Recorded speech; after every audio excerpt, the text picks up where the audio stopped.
Olá, amigos. Falando Sério está começando. Nós vamos conversar hoje com o professor Eduardo Crema, da Faculdade ou Universidade Federal do Triângulo Mineiro. Eu ia dizer Faculdade de Medicina, porque a medicina é o carro-chefe da UFTM, obviamente, e ele é o coordenador da Liga do Trauma.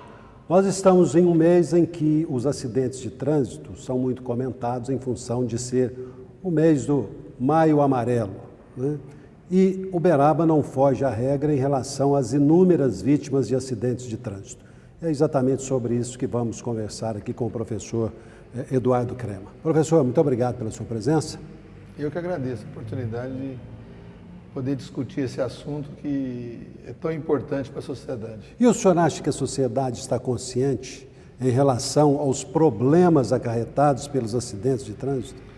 Eu acho que pior é que não.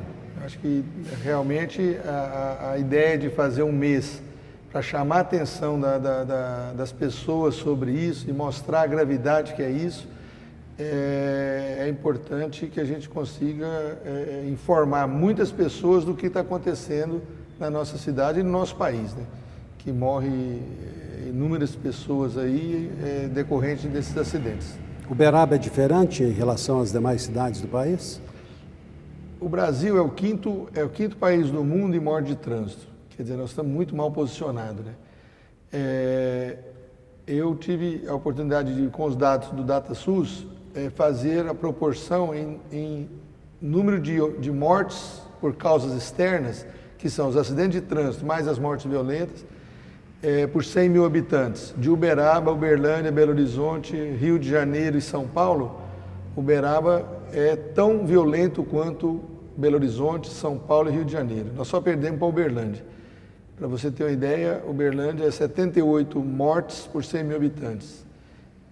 São Paulo é 69 mortes por 100 mil habitantes. Belo Horizonte é 68 mortes por 100 mil habitantes.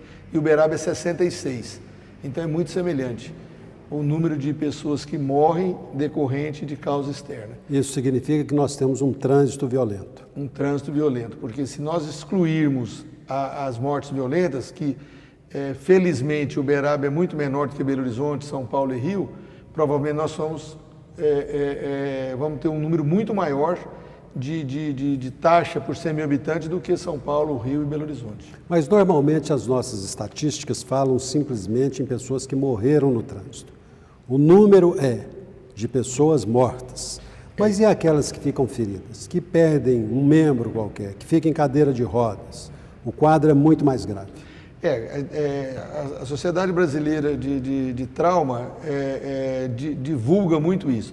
Para cada um que morre, 3 ficam inválidos. Cada um que morre, 3 ficam inválidos. Provavelmente o número de mortes é muito maior do que esse registrado no DataSUS. Por quê? Aquele indivíduo que teve um acidente grave, que ficou internado 2, 3 meses no hospital e que depois morreu de insuficiência renal ou morreu de septicemia, isso não foi computado como acidente de trânsito. Ou seja, os nossos números são furados. Eu acho que ainda é maior, é alarmante. Você falar que morre em Uberaba, uma cidade aparentemente tranquila, 66 pessoas por 100 mil habitantes, o ano passado... em 2013 e 2012, foram mais de 200 pessoas por ano em Uberaba que morreram de causas externas. Então, é assustador. E eu tenho certeza que esse número é maior ainda. E 2014 foi maior. Então, a gente tem que fazer alguma coisa. A sociedade tem que conscientizar os meios de comunicação, o município, as universidades, os alunos, as pessoas têm que se envolver nessa campanha de um trânsito em paz, respeitar as leis de trânsito, respeitar a velocidade nas vias públicas, principalmente os veículos de 2 rodas, o indivíduo utilizar o sistema de proteção, capacete, joelheira, couro, porque o número de pessoas que morrem de veículo de 2 vias é 60%, 65%. É muito maior do que os de carro. Mas todos somos culpados, né? O senhor é um idealizador e fundador aqui da Liga do Trauma. Isso deve ter aqui uns 8 anos. 14 anos. Foi em 14 2001. anos, Foi a primeira liga da antiga FMTM. Pois é, e o senhor é coordenador da Liga desde essa época. Sou coordenador desde o início. Isso significa também uma falta de conscientização dentro da própria UFTM, de o senhor não ter um sucessor lá na Liga? Não, não é. É porque a Liga na realidade funciona com 3 coordenadores, né? Eu sou o coordenador principal, tem o professor Ayodair e o professor Alex Augusto Silva, que são coordenadores também. Como nós continuamos, nós somos coordenadores também no núcleo do ATLS, que é o núcleo que treina os médicos para atender politrauma, acidentados, etc. Então, como nós mantivemos na Liga, nós também mantivemos no núcleo do ATLS, nós continuamos na Liga. E a Liga, na realidade, é uma atividade do aluno. As iniciativas que tem são dos alunos, a gente coordena, mas nós damos muita liberdade para eles amadurecem muito, eles fazem uma ação de prevenção muito interessante, a nossa Liga faz uma ação de prevenção continuamente. Agora, só com a comunidade escolar ou não? Não. É extramuros também, extramuros. Eles vão nas escolas, eles fazem palestras, eles ensinam as pessoas a fazerem os primeiros socorros. E com os nossos alunos, nós temos feito nos últimos 6 anos uma ação muito interessante, chama o FTM contra o Trauma. É um programa que nós trouxemos do Canadá, que o indivíduo passa um dia no hospital. O nosso dia lá é uma quinta-feira e nós fazemos para todos os alunos do curso da saúde. Então, esses alunos acompanham aonde o indivíduo é atendido, aonde ele é operado, vai na enfermaria ver os recém-operados, os recém-mutilados, tem um treinamento de pré-hospitalar e depois conversa com os indivíduos que ficaram mutilados, paraplégicos, tetraplégicos, que perderam algum membro. Então, no final do dia, a gente nota claramente que aquele choque, aquele impacto faz o indivíduo pensar. E que lá no Canadá eles fizeram uma avaliação depois de 10 anos, eles viram que quem participou desse programa, que lá chama festa em inglês, né, party, se envolveram muito menos em acidentes automobilísticos, em morte violenta, em brigas, em confusão. E nós estamos avaliando nossos alunos agora, que nós fazemos no primeiro período, e antes dele sair da faculdade ele vai responder um questionário, ele responde um no começo e um no final. E nós estamos comparando, estamos notando que isso também provavelmente vai ocorrer aqui na nossa universidade. Esse engajamento universitário é por amor ou pela dor? Eu sou professor de dedicação exclusiva, eu sou cirurgião do aparelho digestivo, professor de dedicação exclusiva, então eu sempre me interessei pela docência, né? Então eu sou um docente nato e vivo muito bem, vivo feliz com essa postura. Mas e os estudantes? Os estudantes, para você ter uma ideia, entra 70 alunos por ano. Agora, esse mês agora passado, nós fizemos o curso introdutório para selecionar esses 70. Tinha 360 lá querendo ser alunos da Liga. Então, ela é atrativa, né? Isso é prestígio do professor ou porque o pessoal está com as atenções voltadas para a área? Não, acho que o assunto é muito interessante. E a nossa Liga é a mais bem sucedida. Foi a primeira da FMTM e ela é muito bem sucedida. Por quê? Os alunos realmente têm atividade, têm treinamento, eles veem o resultado. Eles entram lá sem saber nada. No primeiro ano eles estudam epidemiologia, estudam pré-hospitalar, sai junto com os bombeiros, sai junto com o SAMU. Então, é uma coisa prática, uma coisa muito atrativa. E a gente coordena, simplesmente coordenar, não é difícil a coordenação. Eu estou enganado ou o médico já com alguns anos de bagagem evita trabalhar em pronto-socorro? Não, isso é um erro do Brasil todo, né? Erro do Brasil todo. Eu acho que nos Estados Unidos, na França, onde eu fiz meu pós-doutorado, o melhor profissional está no pronto-socorro. No Brasil, é o recém-formado, é o indivíduo que está começando a carreira, talvez não com tanta experiência. Mas isso não é prejudicial ao paciente? Com certeza, mas o problema é que não tem investimento na área hospitalar. O governo recentemente investiu muito bem nos últimos 10 anos no pré-hospitalar, a maioria das cidades tem o SAMU, tem SAMU super equipados, tem médico, enfermeiro lá dentro daquela viatura, mas a hora que chega no hospital, eles estão trazendo vítimas muito mais graves, vivas, para o pronto-socorro. Chega lá, o pronto-socorro é o mesmo de 10 anos atrás, não tem investimento nenhum. Deveria ter um centro de trauma, a gente está discutindo isso tem uns 6, 7 anos, deveria ter um centro de trauma, está na lei, de 2002, que cada 150 quilômetros, um raio de 150 quilômetros, deveria ter um centro de trauma. O nosso mais próximo é a unidade de emergência de Ribeirão Preto, a quase 200 quilômetros, e sem vínculo nenhum com a nossa cidade, com o nosso estado, em outro estado. Então, acho que falta isso, investir. O indivíduo vai dar um plantão, ele às vezes não tem nem aonde dormir, não tem um computador para ele ver um artigo, para ele estudar, às vezes não tem nem lugar para ele ficar numa sala.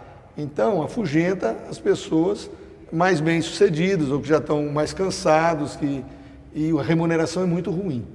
Então, a remuneração devia ser diferenciada para o indivíduo que está na frente. Isso talvez atrairia mais profissionais capacitados para isso. Apesar que na nossa universidade, os profissionais de todas as áreas, não é só na cirurgia do aparelho digestivo, eles estão sempre dando cobertura. Então, se tiver um politrauma grave que precisar do cirurgião torácico, eu tenho certeza que a equipe vai lá. Da uro, a equipe vai. Da neurocirurgia, a equipe vai. Nós vamos. Mesmo que a gente não trabalhe no pronto-socorro, não tem vínculo nenhum, a gente dá assessoria, quando solicitado, para aqueles médicos. Não é que eles são inexperientes, todos para estar lá tem que ter uma especialização, tem que ter feito residência médica e tal, mas com menos bagagem, menos experiência do que os mais antigos. Nós vamos a um rápido intervalo e voltaremos em instantes.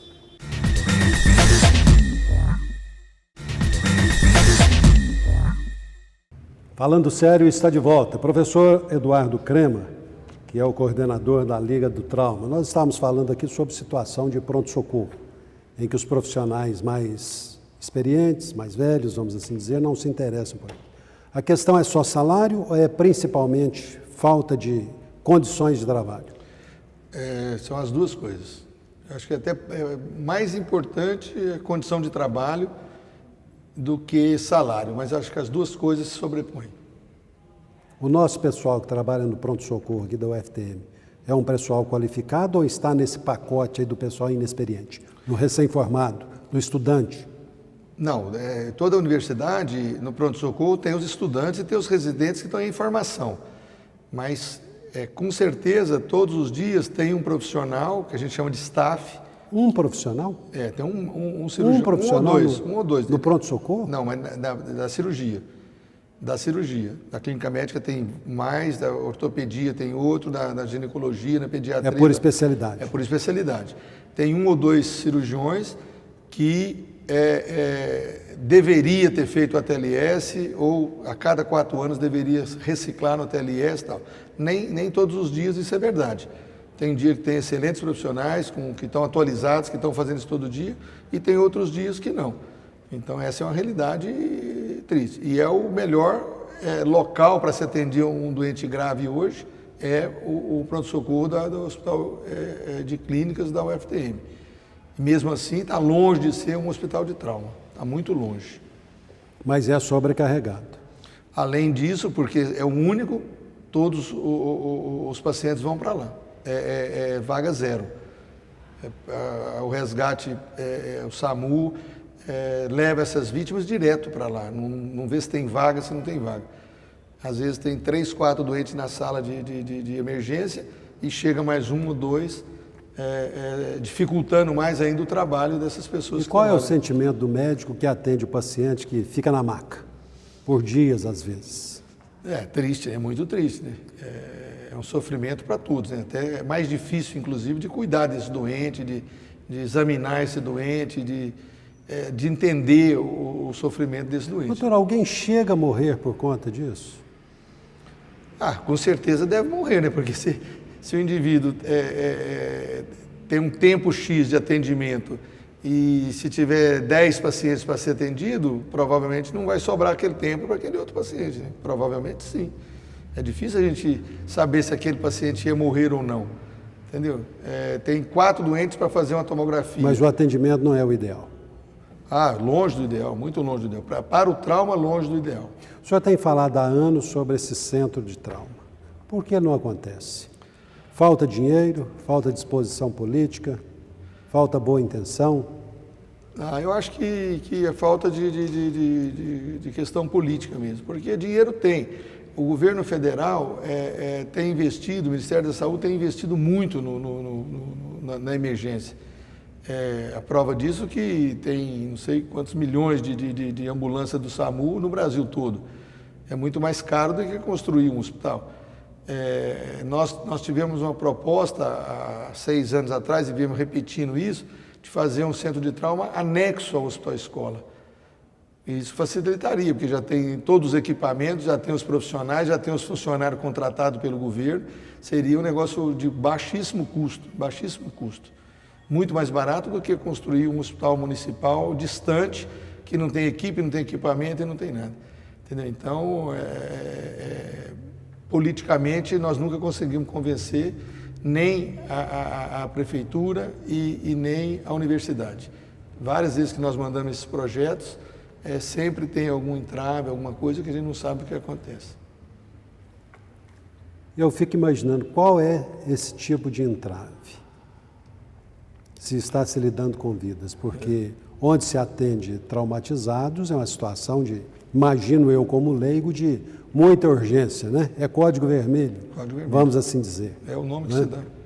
Porque em Uberaba os números estão aí atestando que há uma necessidade desse atendimento. Sem dúvida nenhuma, há muito tempo, já deveria ter. Porque se você atende só urgência e emergência, é o que aconteceu com a unidade de emergência de Ribeirão Preto. Lá era o hospital de clínicas, eles mudaram lá para o campus e lá ficou só para a unidade de emergência. O atendimento deles lá é padrão, porque só vão atender, toda aquela equipe está treinada a atender urgência e emergência. Então, o atendimento é muito mais seletivo, é muito mais sofisticado, é muito mais... a chance de ter alguma coisa desapercebida é nula. O senhor disse que está na lei o centro de trauma. Está na lei. Sendo um raio de 150 2002, quilômetros e tudo mais. De 2002. Mas isso é obrigação ou simplesmente foi julgado no papel? Como muitas das nossas leis, né? Está lá, deveria fazer. Mas de quem seria a obrigação? Acho que do governo federal, junto com o município, junto com o estado. Né? Acho que a saúde sempre estão os três. O SAMU é assim. 50% do estado, 20% do governo e 30% do município. O hospital deve ser a mesma coisa. Se o hospital de clínicas é o grande, vamos assim dizer, atendedor de pessoas traumatizadas, por que então não instalar o centro? Eu não sei responder, sinceramente eu não sei. E as pessoas esquecem que trauma, acidente, morte violenta, acontece com qualquer pessoa, né? Sim. Já morreram princesas, morre pobres, morre ricos, morre políticos, morre todos. Pode, de qualquer maneira, você pode alguém te atropelar ou bater no seu carro, ou te dar um tiro, te assaltar. Então, a pessoa nem pensa isso. Onde é que eu vou ser atendido? Uma coisa eletiva, você pode escolher, onde você pode ir para os Estados Unidos, para a França, para São Paulo. Mas a urgência você não pode. Você tem que ser atendido naquele local que você sofre o acidente. Então, as pessoas que moram aqui deviam pensar nisso. Porque uma hora ele vai ser atendido. E vai ser atendido de maneira inapropriada. Por quê? A área física não é própria, atende tudo misturado, entendeu? E o número de funcionários, o número de profissionais lá para isso é insuficiente. Então, isso é grave, é muito grave. A gente tem Quando nós falamos de trauma, nós estamos falando de que tipo de paciente? É o acidentado do trânsito? Não, o trauma, é o baleado, é o esfaqueado? Trauma, na realidade, é uma palavra de origem grega, que significa ferida, quer dizer, até inapropriada, né? Ferida. É qualquer indivíduo que tenha uma lesão externa, então, causada por algum agente, ou carro, ou moto, ou bicicleta, ou caiu do andaime, ou foi atropelado, ou caiu na cisterna, qualquer indivíduo que tenha uma causa externa de dano interno ou externo, com ferimento ou ferimento só interno. Isso é o trauma. Nós vamos a mais um rápido intervalo e voltaremos em instantes.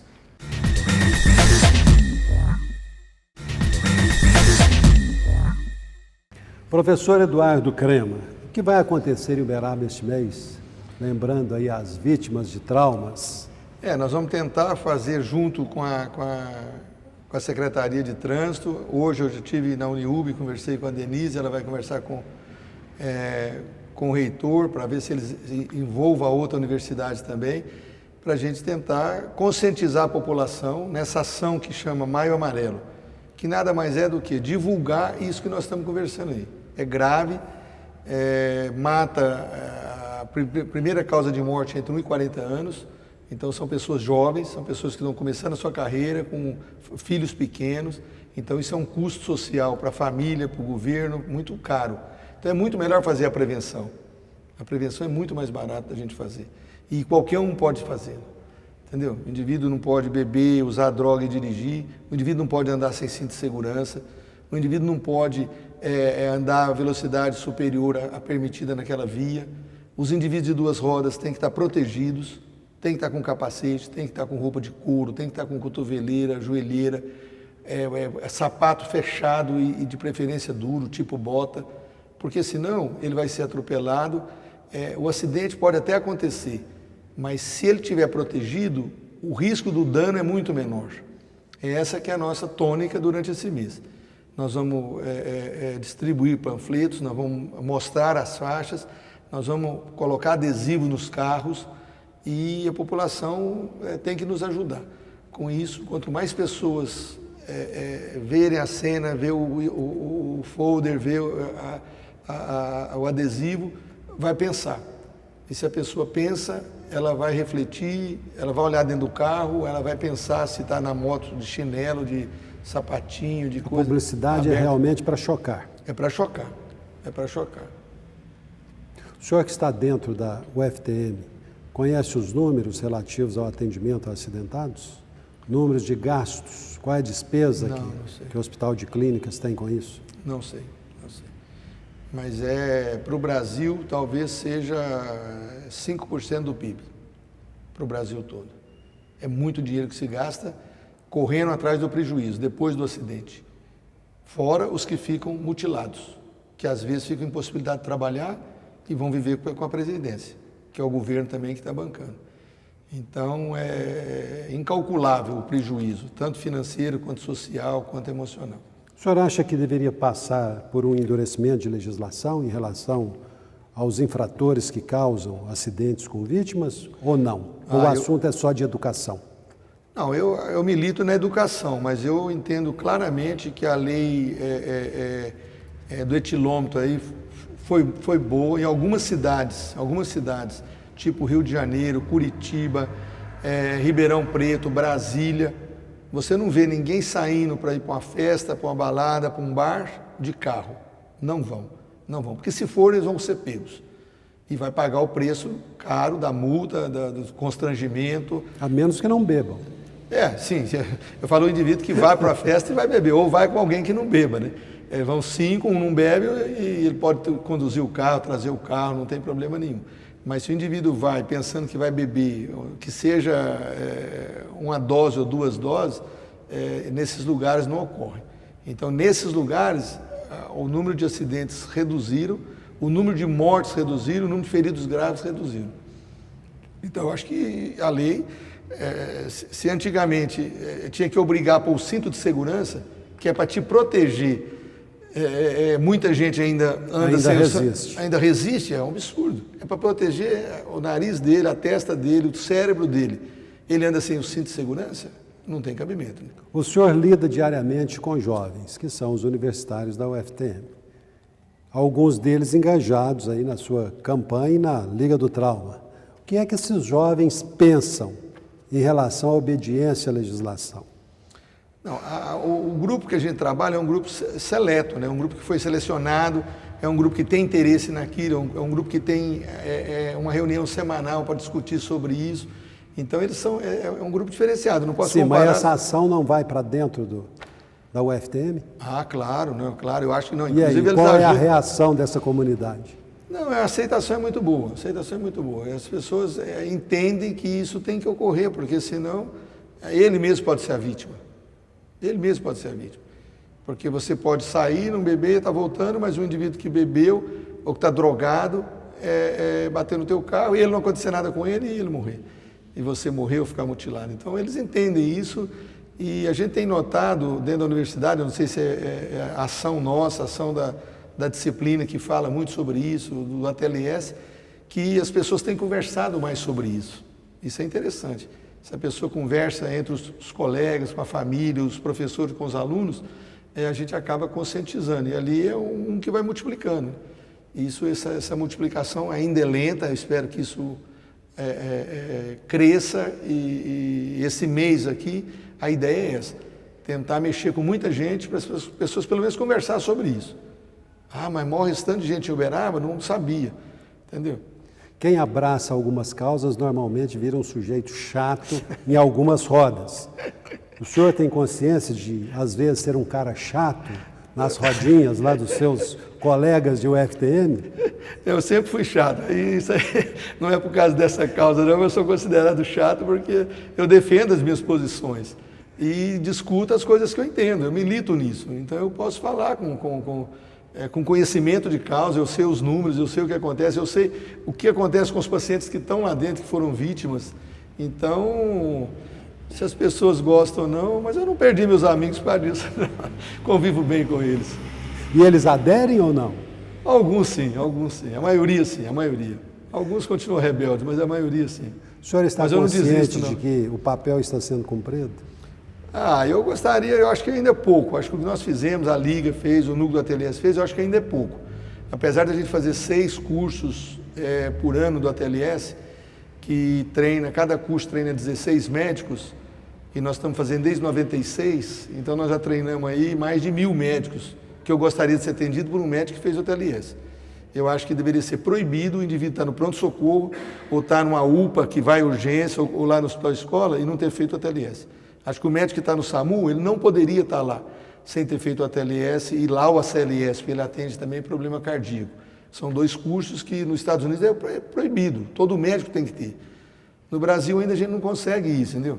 É mais devagar, A universidade ajudava muito a gente, todos os nossos residentes, independente da especialidade. Oftalmologia, anatomia patológica, cara que nunca vai dar um plantão na vida depois que ele tornar-se especialista. E a gente tinha um apoio da universidade para fazer curso para todos esses residentes. Por problema político lá, com o indivíduo lá, eles cortaram esse apoio. Nós continuamos fazendo, mas a gente fazia para muito mais pessoas, né? Então eu sinto que nós fizemos pouco ainda. Nós precisamos fazer bastante ainda, fazer muito, mas fizemos um pouco pelo menos. Professor, parabéns pelo seu trabalho, sucesso e obrigado pela presença no nosso programa. Eu que agradeço esse espaço e um abraço. Espero que a comunidade nos ajude. Até a próxima edição de Falando Sério.